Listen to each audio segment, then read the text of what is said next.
noite. Muita paz a todos. Que Jesus nos abençoe, nos ampare, nos inspire a todos nós, para que esse momento de reflexão aqui juntos possa ser proveitoso para todos. Eu quero agradecer mais uma vez o convite da Sandra, que muito feliz, né? Jesus nos permitiu mais uma vez estar de volta depois de um tempo aí distantes, devido a uma cirurgia que tivemos que enfrentar, mas que bom que estamos de volta, uma alegria, sempre muito bom estar junto de vocês. No capítulo 17 do Evangelho segundo o Espiritismo, Sede Perfeitos, Kardec registrou aquela frase que todos nós conhecemos sobre o espírita, né, sobre o verdadeiro espírita. Reconhece-se o verdadeiro espírita pela sua transformação moral e pelos esforços que emprega para domar suas inclinações más. Nessa frase de Kardec nós vemos aí dois momentos distintos. Um primeiro momento acontece quando nós tomamos contato com a doutrina espírita e logo de início, ao começarmos a conhecer os postulados, né, tudo aquilo que a doutrina nos apresenta, eu creio que a pessoa de boa vontade já realiza uma primeira transformação meio que de imediato. Já acontece uma mudança inicial, né? A pessoa já começa a olhar a vida com outros olhos, a pessoa já reconhece que está um pouco mais paciente, um pouco mais tolerante, mas isso é uma primeira transformação. A partir daí, a pessoa começa a estudar a doutrina, a conhecer mais a fundo os evangelhos, e aí nós percebemos que apesar da primeira transformação realizada, muito nos falta ainda para percorrer nessa jornada de transformação moral. Por isso Kardec coloca, né, o complemento, e pelos esforços que emprega para domar as suas inclinações más, porque nós somos espíritos, viajores da eternidade, reencarnando há milênios. Então a gente traz muitas coisas, né, para que a gente vá se melhorando, se lapidando. Então, nesse processo de transformação, para que a gente alcance a nossa conversão, que é o tema da nossa palestra aqui. Nesse sentido de pensarmos essa jornada que nós estamos realizando em busca de nos tornarmos alguém melhor. E nesse capítulo 17, também do Evangelho segundo o Espiritismo, Kardec apresenta um tópico que a gente fica um tanto quanto, vamos dizer, apreensivo quando a gente lê, até preocupados eu diria, que é o tópico o homem de bem. Lá Kardec enumera qualidades, né, virtudes do homem de bem. Homem no sentido de espécie humana, né, da criatura, da pessoa de bem. E Kardec enumera uma lista de virtudes que, para a gente entender que aquilo é a nossa meta, é o que nós devemos buscar nessa jornada de redenção. Lógico que a gente não consegue ainda ter todas aquelas virtudes, mas isso deveria ser a nossa meta, porque o objetivo principal, amigos, da doutrina espírita é a formação do homem de bem, não é outro objetivo. A doutrina espírita busca, na essência, nos ajudar a fazer nossa transformação moral. Esse é o principal, né, ponto da doutrina. E para isso, dentre tantas obras maravilhosas do Espiritismo, a gente destaca uma nesse ponto, né, da transformação. Tem uma obra essencial que não podemos deixar de estudar, que é o Evangelho segundo o Espiritismo. Essa obra, não sei se todos sabem, mas Kardec escreveu boa parte dela distante lá da França, de Paris, distante de Paris, melhor dizendo, porque ele vai para uma cidadezinha litorânea da França, chamada Santa Dress, onde ele se isola a pedido do médico também, que ele enfrentava problemas de saúde, mas depois os espíritos vão dizer que eles fizeram com que isso acontecesse, porque Kardec precisava ter tranquilidade, precisava estar com a mente pacificada, porque quem inspiraria Kardec para escrever essa obra não seria ninguém menos que o Espírito de verdade, e nós sabemos tratar-se do próprio Cristo. Jesus inspirava Kardec diretamente para escrever essa obra maravilhosa, que muitas vezes a gente abre só aleatoriamente, né? Tudo bem que é bom isso também, abrir ao acaso, ler ali uma passagem, mas a gente precisa estudar essa obra na sequência, porque os capítulos têm uma ordem metódica, que nós tiramos mais proveito quando nós estudamos nessa sequência. Então, falando nas conversões, né, em geral, quantos espíritos já passaram pela Terra e realizaram conversões maravilhosas? Na grande maioria dessas conversões, na grande maioria, demanda séculos e séculos de lutas reencarnatórias. Algumas acontecem na mesma existência, como lembrou o amigo Roberto, de Saulo de Tarso, depois Paulo, né? Saulo de Tarso foi uma das conversões marcantes do Evangelho, aquele que deu uma guinada na sua vida, né? Porque a princípio, nós sabemos, ele era perseguidor dos cristãos, e depois de se encontrar com Jesus às portas de Damasco, ele muda radicalmente sua vida e dedica sua vida para a tarefa da divulgação, né? Outra conversão marcante foi Maria de Magdala. Emmanuel disse que foi a maior conversão do Evangelho, foi mais do que Saulo até, porque Saulo já queria divulgar a lei divina, meio que, né, exagerado, extremista, mas a proposta dele era servir a Deus. Maria de Magdala não, ela estava no fundo do poço, né, envolvida com as questões da sensualidade, dos desvios todos que nós sabemos, e depois que tem uma conversa com o Cristo, ela muda, né, sai do fundo do poço para a luz, e termina seus dias atendendo leprosos, amando aqueles esquecidos da sociedade. Mas eu quero lembrar aqui algumas conversões que demandaram séculos e séculos, que é a nossa em geral. Ninguém, muito raramente, alguém se transforma na própria existência, né? Então eu lembro primeiro do nosso querido Emmanuel. Emmanuel, ele mesmo nos conta no livro Há 2000 anos, que ele foi aquele senador da época do Cristo, Públio Lentulus.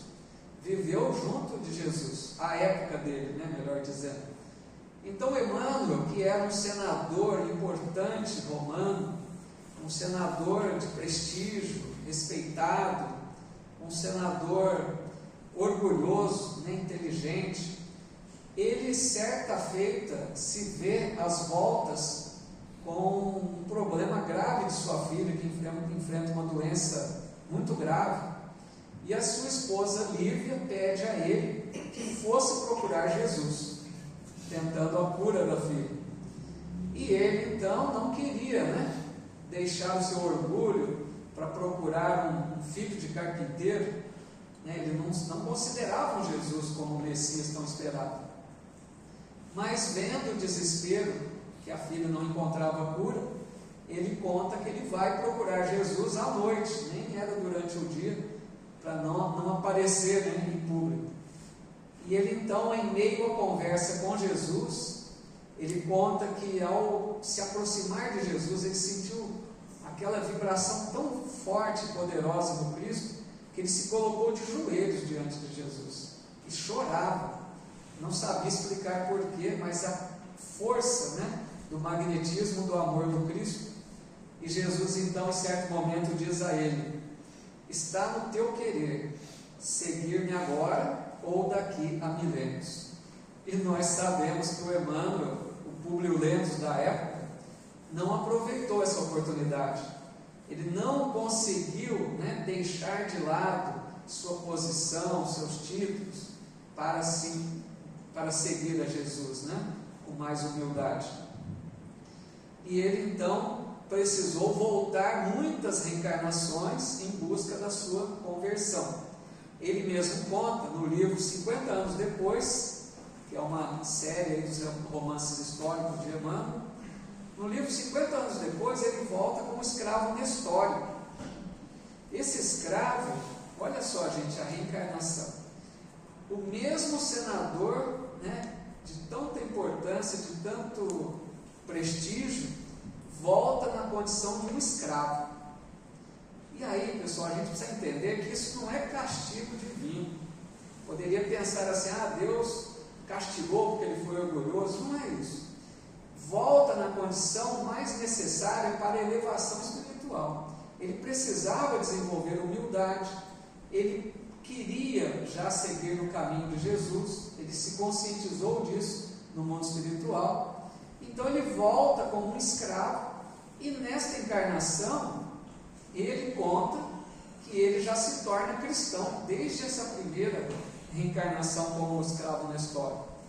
E assim depois ele volta muitas vezes. Eu destacaria, não vamos falar todas, é lógico, mas destacaria uma outra reencarnação de Emmanuel, como o padre Manuel da Nóbrega, não sei se todos sabem, que veio ao Brasil junto de Anchieta, né, na missão de catequizar os índios. O Manuel da Nóbrega era o Emmanuel da época, e ele auxiliou também na fundação da cidade de São Paulo. Depois ele volta também na figura do padre Damiano, que está no romance Renúncia, outro livro maravilhoso também, e ele conta que ele era um padre católico, mas com visão muito diferente da tradicional da igreja. Ele combatia o fanatismo da igreja, e atualmente vemos aí esse professor do Evangelho, que é o Emmanuel. Muitas e muitas reencarnações teve outras reencarnações também, que não vamos aqui destacar, mas ele precisou de muitas reencarnações para hoje se tornar esse professor do Evangelho, para a gente ver que demanda séculos e séculos. Destacando uma outra conversão importante, eu lembraria do apóstolo Judas, muito interessante também. Judas, não sei se todos sabem, mas o pensamento de Judas, quando ele entregou Jesus, não era para prejudicar Jesus. Ele tinha uma visão muito materialista. Ele não compreendeu quando Jesus falava em reino de Deus. Ele achava que Jesus ia ser rei, um rei como qualquer outro da época. E ele achava que Jesus era um pouco lento, né? Um pouco devagar demais. Então ele quis apressar as coisas. Ele imaginou que ele entregando Jesus, Jesus usaria dos seus poderes, assumiria o comando, tudo resolvido. Ele só quis acelerar. Mas quando ele vê que Jesus é preso, não reage, não usa nenhum dos seus poderes e vai à condenação, ele se desespera e tira a própria vida. Nós sabemos. Então conta Humberto de Campos, o irmão X, no livro Crônicas de Além-Túmulo, que certa feita ele encontrou Judas muitos séculos depois dessa época do Cristo, sentado às margens do Rio Jordão. E ele dizia que voltava sempre àquele lugar para relembrar os momentos juntos de Jesus. Olha que interessante, né? O Espírito lá das altas esferas vinha à Terra e ficava ali meditando às margens do Rio Jordão, lembrando tudo que havia passado.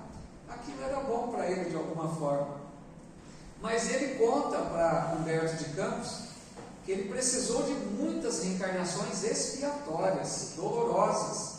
E nós sabemos que a culminância da redenção dele aconteceu quando ele reencarnou como Joana d'Arc. Judas reencarnou como Joana d'Arc, aquela heroína francesa, né, libertando a França daqueles invasores todos. E ele, né, Judas, Joana d'Arc, vai morrer numa fogueira, né? E ali foi a reencarnação culminante, onde ele pacificou sua consciência e e voltou para o grupo do Cristo. Gostaria de lembrar só mais uma conversão interessantíssima, que é de Vicente de Paulo, o nosso São Vicente de Paulo. Tão conhecido em Bebedouro, tem até uma obra, deixada por ele, que os seus seguidores continuam, Recanto São Vicente de Paulo. Então nós sabemos desse espírito de tão alta elevação, mas vejam o que conta também o irmão X. Gosto muito de Humberto de Campos, ele revela muitas coisas nas suas crônicas, nos seus livros. E ele, no livro Palavras do Infinito, ele diz assim: as mãos que hoje cortam as felicidades alheias, amanhã se recolherão como galhos ressequidos nas frondes verdes da vida. Ou seja, todas as vezes que a gente prejudica alguém, a lei de causa e efeito vai cobrar de nós o retorno da ação. Mas veja o que ele diz agora: as iniquidades de um Herodes podem desaparecer sob o manto de renúncias de um Vicente de Paulo. Vou repetir: as iniquidades de um Herodes podem desaparecer sob o manto de renúncias de um Vicente de Paulo. Quem foi o rei Herodes? O rei da época de Jesus, certo? Esse rei ficou sabendo, porque naquela época eles sabiam que haviam muitas profecias falando da vinda do Messias, de Jesus. Muitas profecias falavam que haveria de nascer o Salvador, tão esperado, o Messias.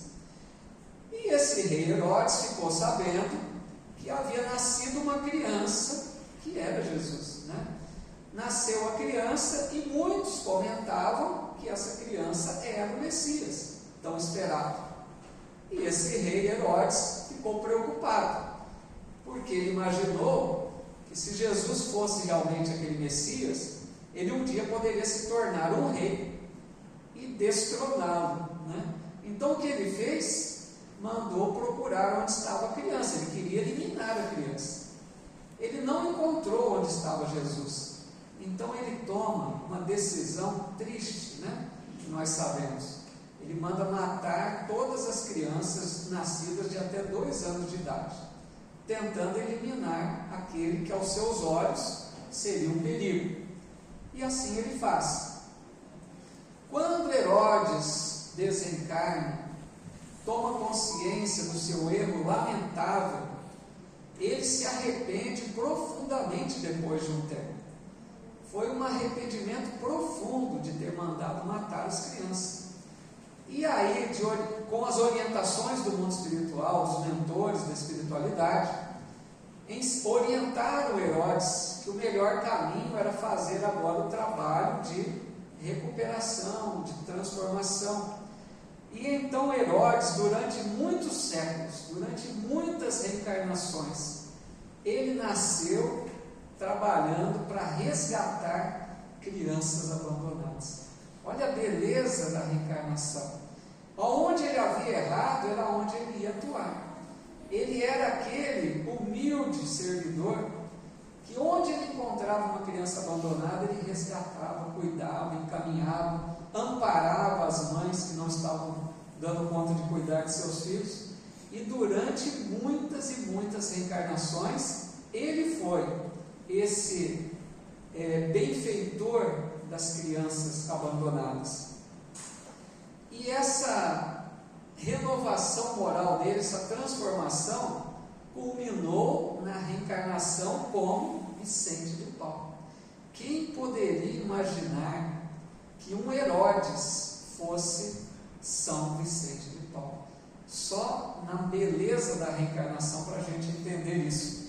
E quando eu preparava essa reflexão, eu me recordei de uma poesia de Castro Alves, que está no livro Parnaso de Além Túmulo, do Chico, o primeiro livro que ele escreveu, que é a poesia chamada Marchemos, que ele diz assim, só uma estrofe, é a dor que através dos anos, dos algozes, dos tiranos, anjos puríssimos faz, transmutando os neros rudes em arautos de virtudes. em mensageiros de paz. Que beleza a criação divina, que beleza a lei da reencarnação. Quando Jesus disse: Pai, das ovelhas que me confiastes, nenhuma se perderá, é isso, é a bendita lei da reencarnação. E assim a gente poderia lembrar muitas conversões, mas eu quero focar aqui agora numa conversão muito bela também, que eu acho que fala muito mais próximo de nós, do nosso coração. A conversão de alguém que se assemelhou muito a nós mesmos. Nós sentimos uma certa proximidade com esse apóstolo de Jesus, que foi Simão Pedro, ou Pedro, né? Pedro, o apóstolo, no início da sua jornada com Jesus, nós sabemos que ele era uma pessoa impaciente, ele era rude até. As pessoas procuravam Jesus, ele afastava. Quem é você para estar aqui? Você é pecador. E afastava as pessoas de Jesus. Durante muito tempo ele agiu assim. E aí nós vamos ver, nós vamos dar um salto aqui. 3 anos depois de longas convivências com Jesus, aprendendo tudo que ele aprendeu, naquele episódio da última ceia, quando Jesus reúne os discípulos para preparar o ânimo dos amigos para os embates que viriam, né?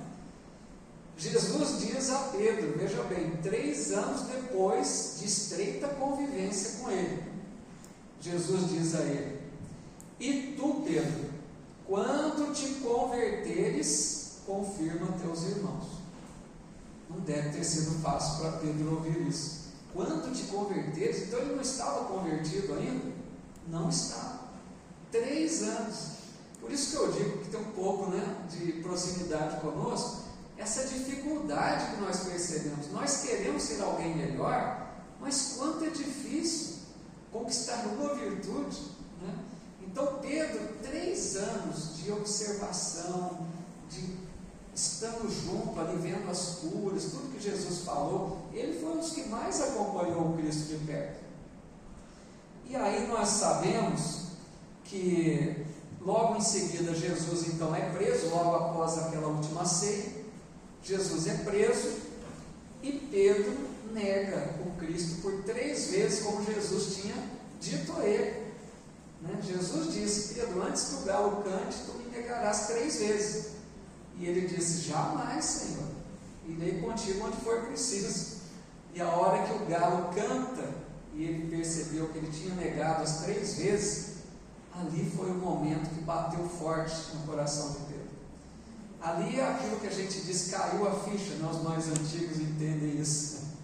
Quando ele percebeu que ele realmente não era tudo aquilo que ele pensava. Ele que afastava as pessoas de Jesus, cobrando uma postura dos outros, ele percebe que ele também não tinha ainda conquistado isso.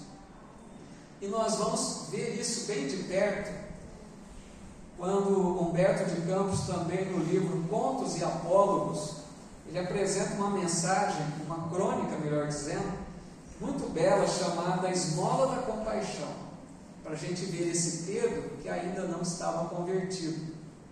Conta Humberto de Campos que após o retorno de Jesus às esferas celestes, depois daquele prazo que ele ficou entre os discípulos, mesmo, né, desencarnado, quando ele volta então para a esfera espiritual, os apóstolos se reuniram, alguns deles, né, numa casa que ficaria conhecida como a Casa do Caminho, para atender aos necessitados de toda a ordem. E eles então trabalhavam ali em nome de Jesus, acolhendo os sofredores.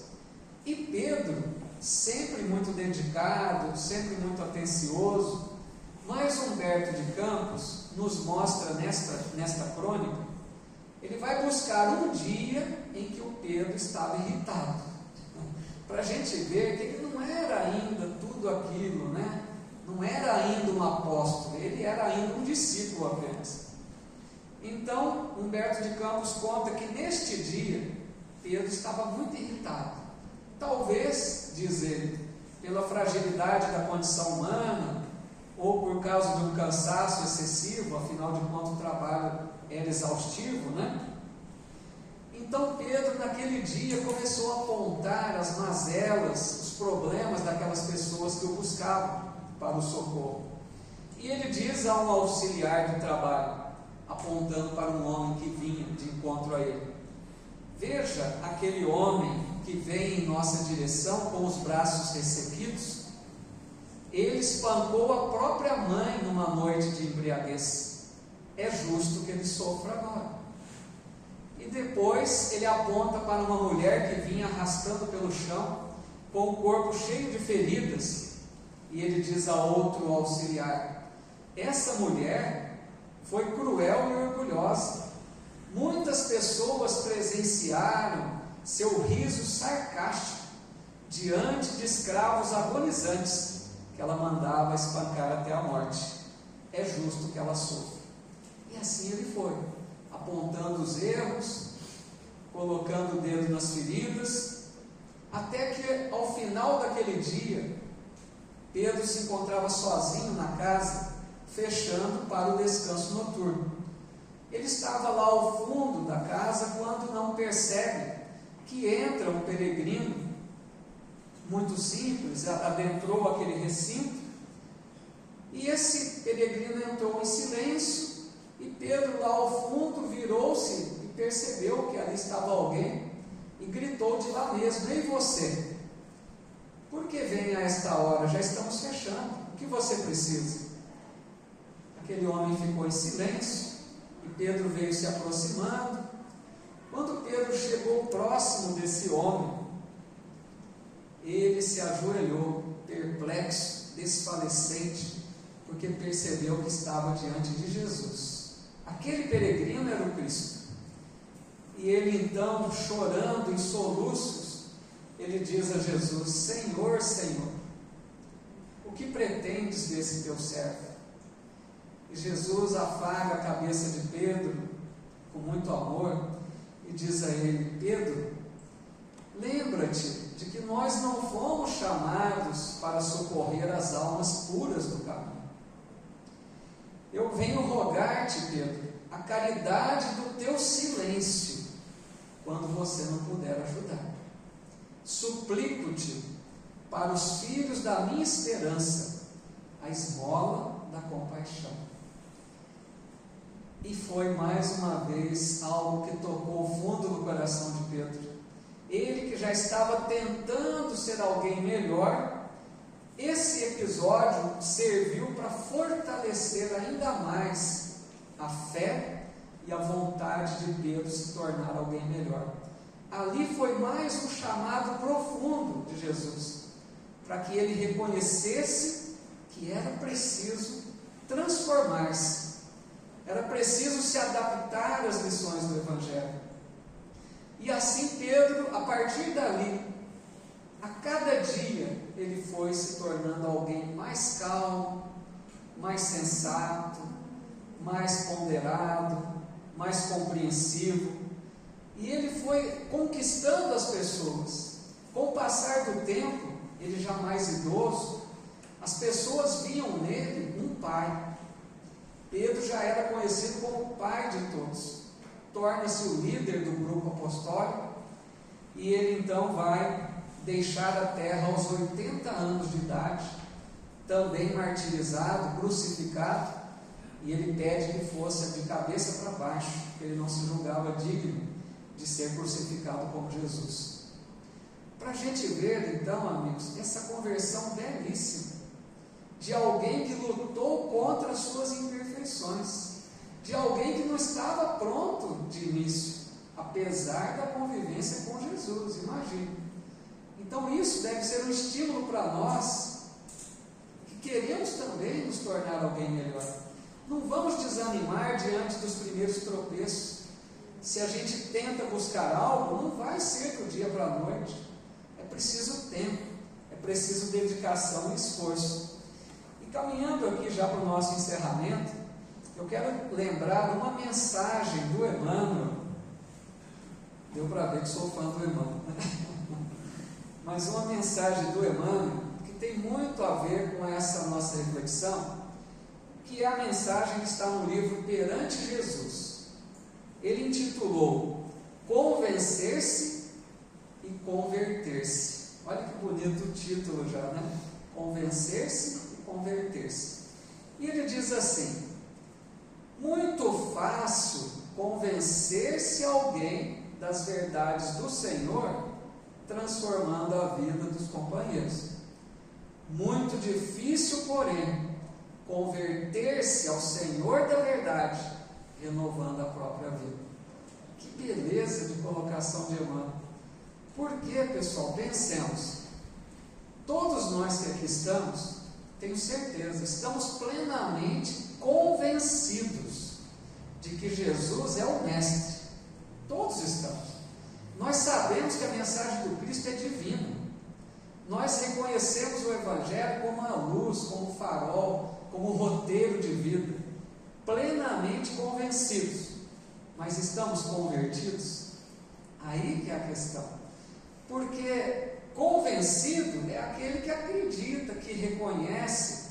E quando nós estamos tão convencidos, tão admirados com essa mensagem maravilhosa, que nós queremos levar a mensagem para todos, não é? A gente fala do Evangelho, a gente cita Jesus, a gente orienta, só que a gente espera que o outro se transforme.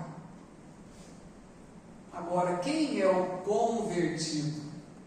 Convertido é a pessoa que estava convencida a tal ponto de estar tão convencida que ela passou a viver de acordo com esses ensinos. Esse é o convertido. Creio que nós não estamos ainda, assim como Pedro, né? Porque convertido é aquele que vive a mensagem que ele está convencido de que é boa. Porque aí nós vemos uma diferença então entre discípulo e apóstolo. Tem gente que pensa que é a mesma coisa, né? Às vezes fala discípulo, às vezes fala apóstolo. Discípulo quem é? Discípulo é aquele que segue um mestre. Todo aquele que segue um mestre, ele é um discípulo daquele mestre. Então nós, o Emmanuel diz assim, nós somos aspirantes a discípulo. O Emmanuel tem hora que pega pesado com a gente, não? Então nós somos aspirantes a discípulo, nem discípulo ainda. Mas vamos dizer que a gente já queira ser um discípulo do Cristo, né? Porque nós queremos seguir de acordo com as lições de Jesus. Então nós admiramos o Cristo, discípulo. Agora, apóstolo é aquele que vive de acordo com a lição do Mestre. Então é aquele que se transformou realmente, que fez essa guinada na sua vida. E essa é a nossa meta. Por isso o Emmanuel diz assim: o homem apenas convencido pode distribuir benefícios incontáveis e atingir o fim da existência terrestre em angustiosa fome do coração. Gente, isso é até preocupante.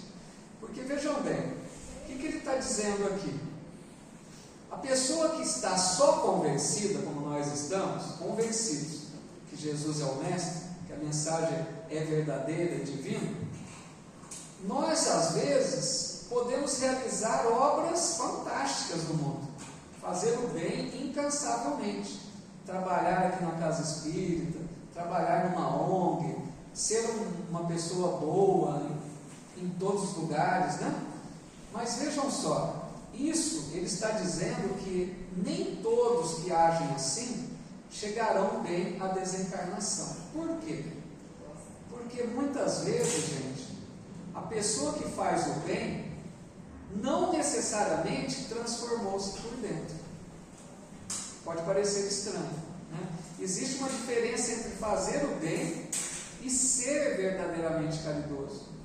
Porque fazer o bem é quando a gente leva benefício para alguém. Tudo que nós fizermos que gera benefício, exemplo, você doa um prato de comida para alguém, é o bem. Você dá uma cesta básica, o bem. Você vem trabalhar no paz, é o bem. Tudo isso, formas de fazer o bem. Agora, o que é caridade verdadeira? Qual o sentimento que te move para fazer tudo isso? com que motivação você se entrega a esse trabalho? Porque às vezes a pessoa faz o bem com aspereza, com impaciência, olhando de cima para baixo, se sentindo superior ao outro que recebe. Isso é o bem, mas às vezes não é caridade. Então, nesse sentido, amigos, eu creio, até já falei aqui algumas vezes, mas nunca é demais. Tem um livro que eu gosto muito, que todos nós espíritos precisamos ler, para nos conscientizarmos disso, que é nesse sentido. É o livro Voltei, do irmão Jacó. Esse irmão Jacó, ele foi um espírita que trabalhou na FEB, Federação Espírita Brasileira. Era Frederico Figner, pseudônimo irmão Jacó. Esse homem espírita trabalhou incansavelmente. Ele chegou a fundar uma gráfica espírita para editar os livros. Ele dialogava em reuniões mediúnicas. Era um incansável trabalhador das casas espíritas. E ele então imaginava, que quando ele desencarnasse, seria luz, uma luz intensa. E ele vem contar nesse livro, ele volta para nos dizer que a experiência dele foi triste, porque ele desencarnou e percebeu que não irradiava a luz do seu corpo espiritual. E depois de um tempo muito chateado, muito triste, ele vai entender orientação dos mentores da espiritualidade, que dizem a ele: olha, Jacó, você fez muito no mundo, mas não edificou por dentro. Ou seja, ele era esse que fazia o bem, incansavelmente, mas ele não havia se transformado. Ele não fazia por amor aquilo, ele não tinha paciência com os outros, ele não tinha tolerância, ele não perdoava. Então, gente, se nós não fizermos essa transformação por dentro, pouco adianta. Tudo bem, adianta, mas não é muito. Fazer o bem é o caminho, mas a gente precisa aliar à prática do bem o sentimento de compaixão, de amor ao próximo, de tolerância, de paciência. Então o Emmanuel diz: muitos chamados, poucos escolhidos, muitos se convencem, poucos se convertem. É nesse sentido. Quando Jesus disse: muitos são chamados, mas poucos são escolhidos, pode parecer que Deus privilegia alguns de seus filhos, e não é isso, é lógico. Quem são os escolhidos? Aqueles que fazem esforço, aqueles que buscam se tornar merecedores de serem escolhidos. Qualquer um de nós que reconhece a necessidade da nossa renovação. Então, para a gente encerrar, só mais uns minutinhos, eu trago aqui uma crônica de Meimei, que é uma historinha simples, mas eu acho que deixa um recado para a gente, nesse quesito aí da transformação moral. Essa crônica da Meimei está no livro Deus Aguarda, e ela intitulou A Inesperada Renovação. E Meimei conta que certo homem, um dia, desdobrado pelo sono, durante a noite, quando a gente dorme, o espírito se afasta do corpo, certo? Então isso nós chamamos desdobramento. Então esse homem, durante o sono do corpo, se afastou e foi levado para uma dimensão do mundo espiritual muito bela. Ele nem era merecedor daquela dimensão. Foi levado a esse lugar. Ele ficou extasiado de ver aquele ambiente de paz, de luz. E mais extasiado ele ficou quando ele percebeu que lá nesse lugar estava o próprio Cristo. Vamos entender aqui, gente? O Humberto de Campos ele coloca assim, de uma forma que nem sempre é a realidade, mas só para a gente entender a mensagem que ele quer passar. Então ele diz que Jesus estava lá e esse homem viu Jesus ali próximo a ele, e ele se aproximou de Jesus e começou a dizer reverentemente: Senhor, que alegria de estar aqui ao teu lado nesta hora. Eu quero muito, mestre, te servir. Eu quero ser um discípulo seu na terra. Eu quero ajudar os meus irmãos em humanidade. Eu quero colocar em prática todos os ensinos que tu nos deixastes. Mas, Senhor, eu venho te rogar que me libertes daquele lar onde eu me encontro. Eu estou numa prisão. Aquele lar onde me encontro parece uma gaiola onde estou preso. E aí ele começa a reclamar dos familiares. Meu pai, Senhor, talvez cansado das lutas da vida, nos entregou à própria sorte. A minha mãe exerce um despotismo cruel. Ela nos trata como objetos e não como filhos. E 2 irmãos que eu tenho, Senhor, me ridicularizam, me agridem, me desrespeitam. Senhor, liberta-me daquele lar, para que eu possa te servir. Eu quero ser útil na tua mensagem de amor, mas não consigo ficar naquele lar e fazer algo pelos meus irmãos em humanidade. Jesus ouviu tudo pacientemente, e aí então ele disse àquele homem: meu filho, eu me recordo de quando tu passastes por aqui, por essa dimensão. Me recordo que você seguia para a reencarnação. E me recordo que você rogou a todos nós que te concedêssemos uma tarefa, mesmo que difícil, mas que fosse realmente um discípulo meu. Me recordo muito bem disso. E fiquei muito feliz, porque quero muito que cada vez mais as pessoas queiram seguir nas minhas pegadas. Então ele já foi atropelando Jesus e disse: Senhor, se tu entendes o meu ideal, e se o meu pedido já está aqui registrado, eu te pergunto, quem me colocou naquele lar? E Jesus então, com muita paciência, disse a ele: pois é, meu filho, quando você fez esse pedido, que aceitava tarefas difíceis, que estava disposto a trabalhar comigo nesse trabalho de redenção, de amor, fui eu que autorizei você renascer naquele lar.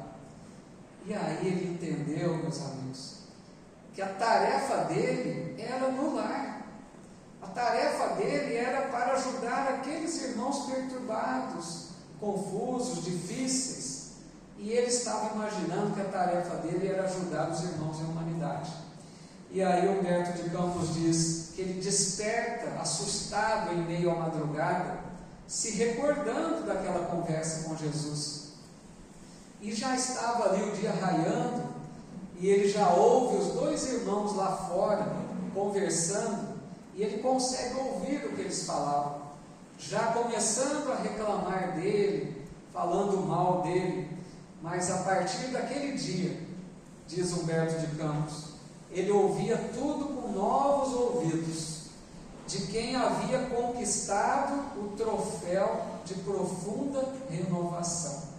A partir daquela hora, ele seria outra pessoa.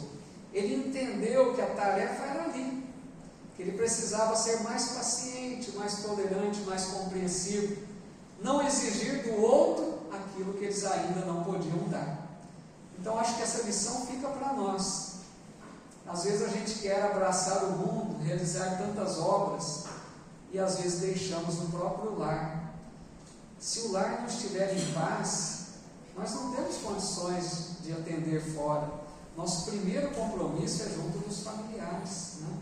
Que a gente pense sobre tudo isso, e que Jesus nos abençoe, nos fortaleça e nos inspire sempre para essa luta constante de nos tornarmos alguém melhor a cada dia. Muito obrigado, muita paz a todos.